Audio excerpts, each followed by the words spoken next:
नमस्कार सभी माताओं को जूनपुत्रिका व्रत की बहुत बहुत शुभकामनाएं। आप व्रत करने वाले हैं, आज नहा खा है व्रत का, तो आप लोग अच्छे से व्रत करें और मैं भी अच्छे से व्रत करूं। इसके लिए महादेव जी की कृपा बनी रहे। और मैं आज ही इसमें तरोई की पत्तियों पे खरी तेल देते हैं, तो आज नहा खाए है तो खरी तेल देना था, इसलिए मैंने पौधे लगा रखे हैं। आप पीला सरसों ले लीजिए, पीला सरसों नहीं है तो आप काला सरसों भी ले सकते हैं। और इसको पीस के और इसमें थोड़ा तेल मिला के इसको खरी तेल आप तैयार कर सकते हैं। तो ये हमने पत्तियां तोड़ ली है, जल ले लिया है। खरी अगर आपको मिल जाती है मार्केट में तो आप खरी ले लें, और अगर नहीं मिलती है तो आप घर में भी बना सकते हैं। पीली सरसों या काली सरसों तो अब बड़े शहरों में भी स्विगी और जोमेटो और ब्लिंकिट पे मिल जाता है। अब कोई भी चीज़ मुश्किल नहीं है, आपका मन होना चाहिए। और मैं ये वीडियो नई पीढ़ी के लिए बना रही हूँ, जो कि आसानी से कहीं भी रह के इस व्रत को कर सके। क्या है ना कि अपने व्रत त्यौहार को इतना मुश्किल नहीं बनाना है कि बच्चे कर ना पाएँ।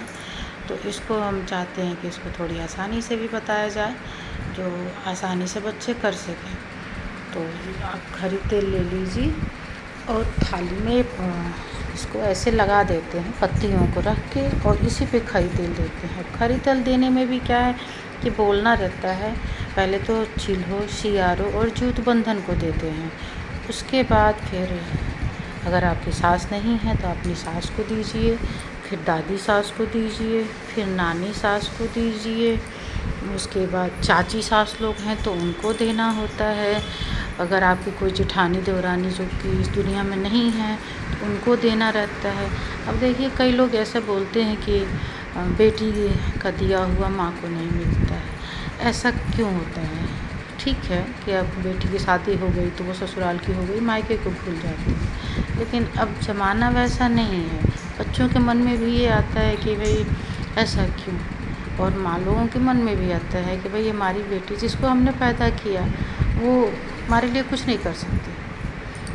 तो आप सबको दे लीजिए, चिल्हो, सियारो, जूत बंधन, सास, अजिया सास, परपजिया सास, नानी सास, चाची सास, जेठानी, देवरानी, जो कोई कुल खानदान में है छूटा है उसके लिए भी। और उसके बाद अपनी माँ को भी याद करिए, अपनी दादी को याद करिए, अपनी बड़ी दादी को याद करिए, अपनी नानी को याद करिए। ये 15 दिन का जो पक्ष होता है ना, पितृपक्ष का, लोगों को याद करने के लिए होता है। उनकी क्या क्या चीज़ें आपको अच्छी लगती थी, उनको क्या पसंद थी, क्या नापसंद थी, वो कैसे बनाते थे, कैसे खाते थे। अब टेंशन लेके मत कोई भी करिए, कि घर में क्या है ना कि इतनी टेंशन लोग दे देते हैं कि व्रत में मन नहीं लगता।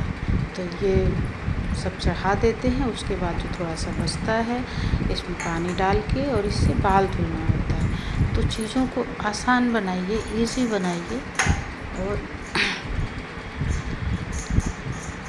आसानी से बच्चे भी कर सकते, कहीं भी रह के आप कर सकते हैं। आपके मन में श्रद्धा होनी चाहिए, पूरे भाव से आप व्रत करिए, क्योंकि जब व्रत करते हैं ना, भाव से करते हैं, दिल से करते हैं, तो वो आपके अंदर एक पॉजिटिव वाइब्स आती है। और पॉजिटिव वाइब्स जब आपके अंदर आएगी तो आप पॉजिटिव वाइब्स देंगे तो आपके बच्चों तक आपकी पॉजिटिव वाइब्स पहुँचेगी। तो हमेशा जो भी सोचिए ना, तो कहते हैं कि think positive, be positive, think positive. मेरा तो यही रहता है कि हमेशा पॉजिटिव सोचो, और क्या होता है क्या नहीं होता है ये तो आप अगर करने लगेंगे ना तो कुछ भी नहीं कर पाएंगे, क्योंकि जो जहाँ है हर जगह की परिस्थितियों के हिसाब से चीज़ें चेंज होती रहती हैं। मायके में कुछ और है, ससुराल में कुछ और है, बात करेंगे तो दीदी के यहाँ कुछ और है, मौसी के यहाँ कुछ और है।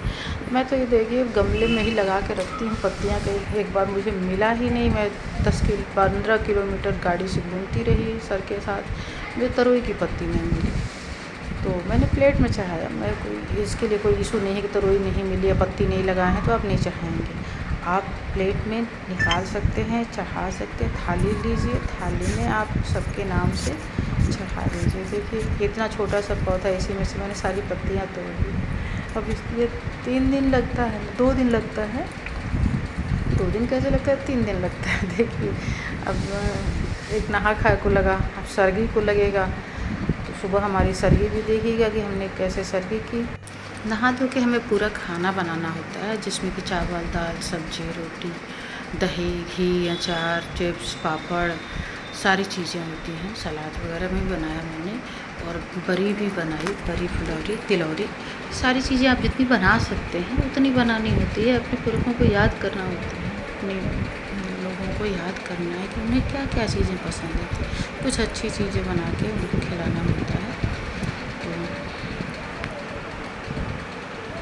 मैंने पूरा खाना निकाल लिया है और थाली प्लेट में एक बिछा लिया है तरोई का पत्ता, और तरोई के पत्ते पे सारी चीज़ें निकालनी होती हैं। तो इसमें भी हम चीलो, सियारो, जूट बंधन और सब अपने सासू माँ लोगों के इसमें रखते हैं, सारी चीज़ें रखते हैं, अपने पूर्वजों के लिए निकालना होता है। सारी चीज़ों को मिला के तरोई के पत्ते पर रख के और अर्घ करना होता है, चढ़ाना होता है कि हमारे जो भी पूर्वज हैं वो यहाँ हैं, उपस्थित हैं, तो वो ग्रहण करें। और ये प्लेट ले जाके हम फिर से छत पे रख देते हैं। और छत पे अगर कौवे वगैरह आते हैं तो खाते हैं।